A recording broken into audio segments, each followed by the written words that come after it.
ओम शांति। 74वें स्वतंत्रता दिवस की आप सभी को बहुत बहुत शुभकामनाएं। आज के जिस विषय पर हम चर्चा करने वाले हैं वह है सच्ची स्वतंत्रता। आज पूरे देश में स्वतंत्रता दिवस बहुत उमंग उत्साह से मनाया जा रहा है, लेकिन यदि आध्यात्मिक रूप से देखा जाए कि क्या हम सच्चे अर्थों में स्वतंत्र हुए हैं। देश में कई वीर जवानों ने अपनी कुर्बानी देकर के देश को स्वतंत्रता दिलाई, आज़ादी दिलाई, लेकिन क्या हमने ऐसी कुर्बानी स्वयं पर जीत हासिल करने के लिए, स्वयं को स्वतंत्र करने के लिए क्या ऐसी कुर्बानी दी है? यदि देखा जाए तो स्वाधीन शब्द दो शब्दों से मिलकर बना है, स्व और अधीन। अर्थात स्व अधीन, जब हम अपने ऊपर, अपनी सर्व कर्मेंद्रियों के ऊपर विजय प्राप्त कर लेते हैं, सर्व कर्मेंद्रियों को, प्रकृति को अपने अधीन कर लेते हैं, तो वह सच्ची स्वाधीनता कहलाती है। और यदि देखा जाए, हम जब अपनी कर्मेंद्रियों के वश होते हैं, प्रकृति के वश होते हैं, विभिन्न समस्याओं या परिस्थितियों के वश होते हैं, तो वह पराधीनता कहलाती है। पर अधीन, पराधीनता। तो यहाँ पर हम आध्यात्मिक रूप से यदि देखें तो हमें सच्ची स्वतंत्रता मनाने के लिए 5 बातें धारण करनी है और 5 बातें छोड़नी है, तभी हम सच्ची स्वतंत्रता मना पाएंगे। तो वह 5 बातें जिन्हें हमें छोड़नी है, जिससे हम पराधीनता से मुक्त हो सकते हैं। तो पहली बात है कि परचिंतन और परदर्शन। यदि हम स्वयं में चेक करें तो हम कितना देर, कितना समय परचिंतन और परदर्शन में व्यतीत करते हैं और कितना समय स्वचिंतन और स्वदर्शन में व्यतीत करते हैं। जैसे कि यदि दही को मथते हैं तो मक्खन मिलता है, लेकिन जब पानी को मथते हैं तो कुछ भी प्राप्ति नहीं हो पाती। उसी प्रकार यदि हम ज्ञान की बातों को, अच्छी सकारात्मक बातों का चिंतन करते हैं, उनको सुनते हैं, समझते हैं, तो वो हमारे जीवन में धारण होने लगता है। लेकिन यदि व्यर्थ की, परदर्शन, पर चिंतन की बातों में समय वेस्ट करते हैं तो हम अपना अमूल्य, कीमती जीवन के महत्वपूर्ण क्षण हम गंवा देते हैं। दूसरी बात, रीस, ईर्ष्या और जलन की भावना। कई बार संगठन में ऐसा होता है कि हमारे साथ वाले बहुत प्रतिभाशाली है, उनमें बहुत क्षमताएं हैं, विशेषताएं हैं, तो हमारे अंदर सूक्ष्म में ईर्ष्या या रीस की भावना होती है और फिर यह रीस कंपटीशन का रूप ले लेती है कि हम व्यर्थ में ही उनसे कंपटीशन करना चाहते हैं कि हम उनसे श्रेष्ठ हैं, हम उनसे बेहतर है दिखाने के लिए।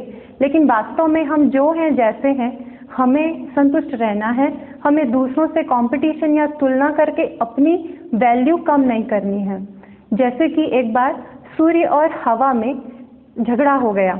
अभी हवा को थोड़ी सूर्य से ईर्ष्या हुई, थोड़ी जलन हुई, उसे कंपटीशन की भावना आई, तो उसने सूर्य को कहा कि हम एक प्रतियोगिता करते हैं, तो जिसमें जो विजयी होगा वह श्रेष्ठ माना जाएगा।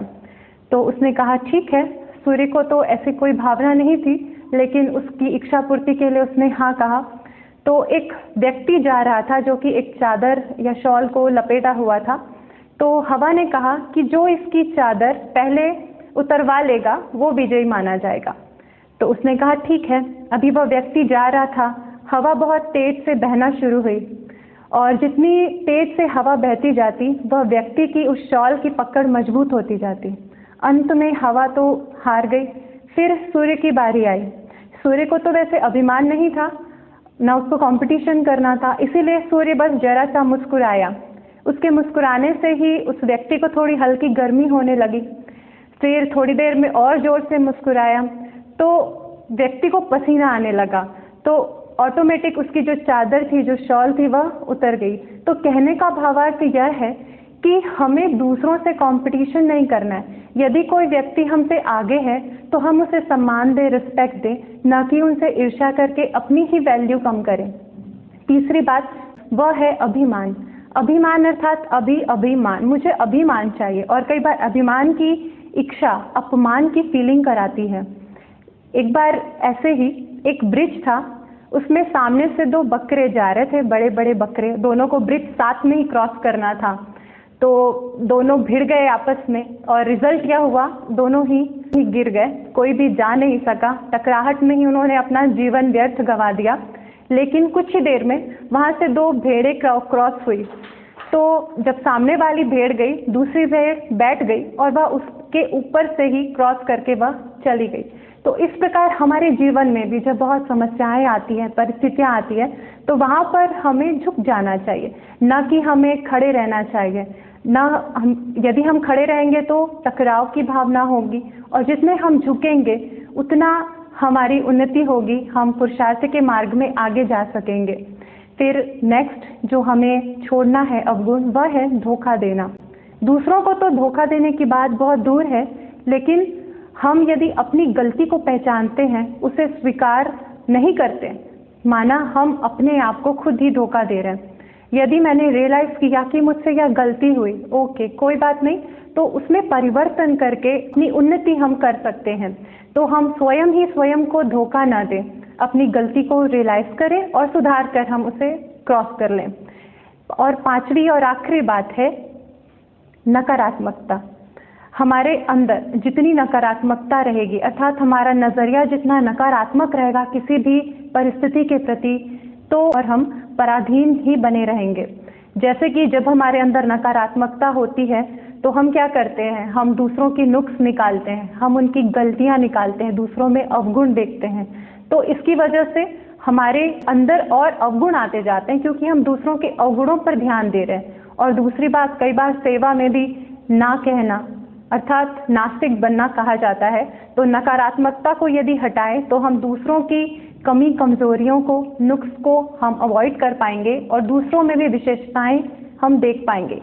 तो पराधीनता से बचने के लिए हमें ये 5 बातें छोड़नी है, जिसमें पहला है परचिंतन, परदर्शन, दूसरा है रीस, ईर्ष्या, जलन की भावना, तीसरा है अभिमान, चौथा है धोखा देना और पांचवा है नकारात्मक भावना।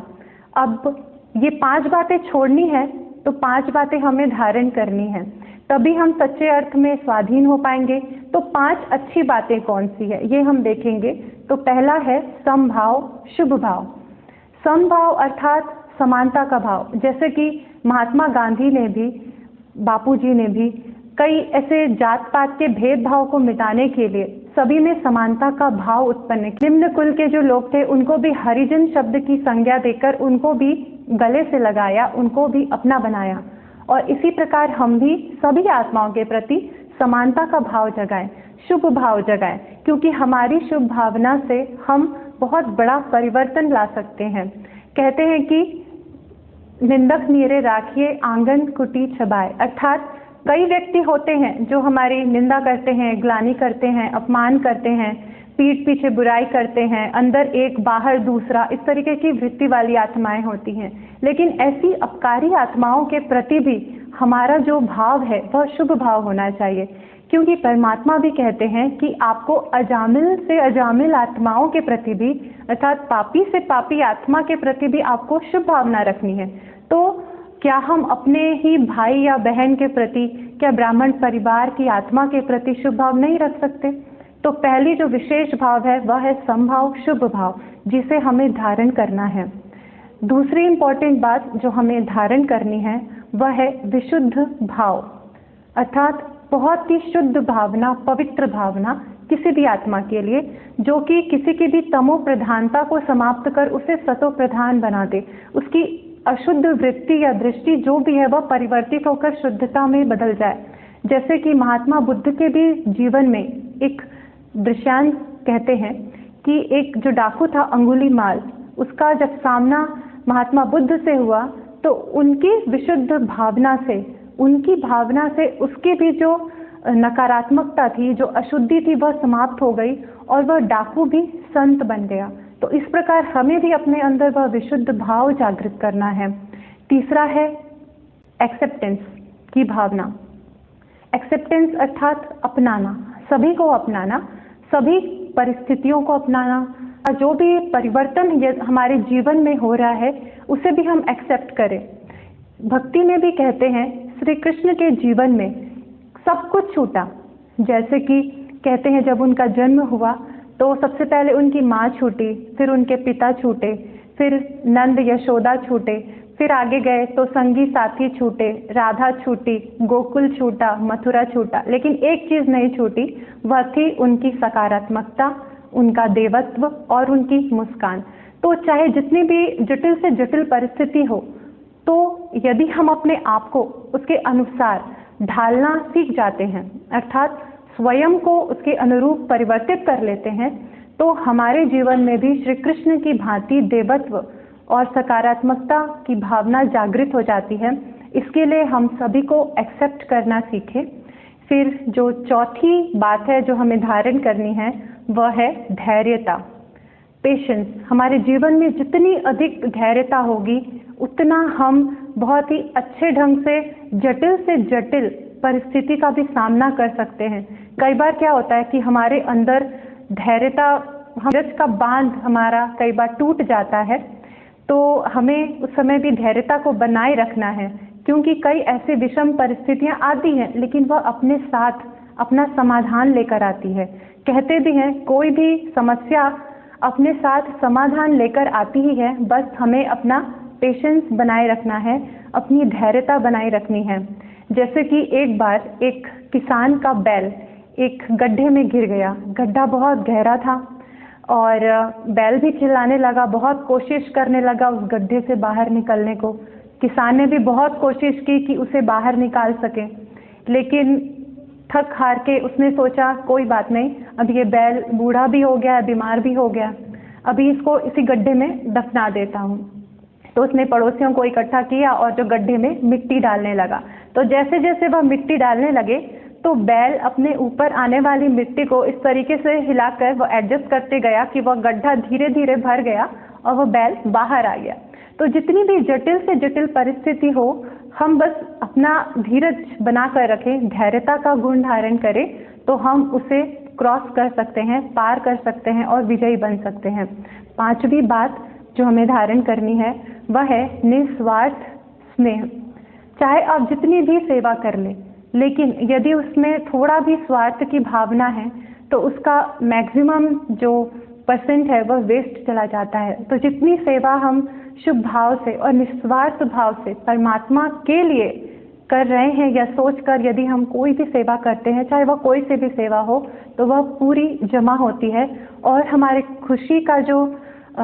खुशी का लेवल बढ़ने लगता है और हम वह खुशी फिर दूसरों को भी दे सकते हैं। और तब हम ये 5 बातें जब हम धारण करते हैं, तब हम अपने आध्यात्मिक जीवन में आध्यात्मिक रूप से सही मायने में स्वतंत्र हो सकते हैं। तो आज स्वतंत्रता दिवस के दिन लाल किले पर तिरंगा ध्वज फहराया जाता है, तो हम भी इस स्वतंत्रता दिवस पर स्वयं से यह संकल्प करें कि हम भी अपने जीवन से वह 5 बातें छोड़ें और 5 बातें धारण करें, एवं अपने मन रूपी किले पे तिरंगा, अर्थात जो कि 3 रंग है, ऑरेंज कहे आत्मा, आत्मा भाई, भाई की दृष्टि वृत्ति, सफेद अर्थात पवित्रता और हरा अर्थात उमंग उत्साह की हरियाली। तो इन 3 रंगों का ध्वज हम अपने मन रूपी किले पर भी फहराएं, तो बहुत जल्दी हम शोक के चक्र से मुक्त होकर हम सुदर्शन चक्रधारी बन सकते हैं और परमात्मा प्रत्यक्षता का ध्वज हम फहरा सकते हैं। तो सभी के प्रति यही शुभ भावना है कि इसी प्रकार आध्यात्मिक रूप से अब हम स्वतंत्र होने का पुरुषार्थ करें, सच्ची स्वाधीनता दिवस मनाएं। धन्यवाद। ओम शांति।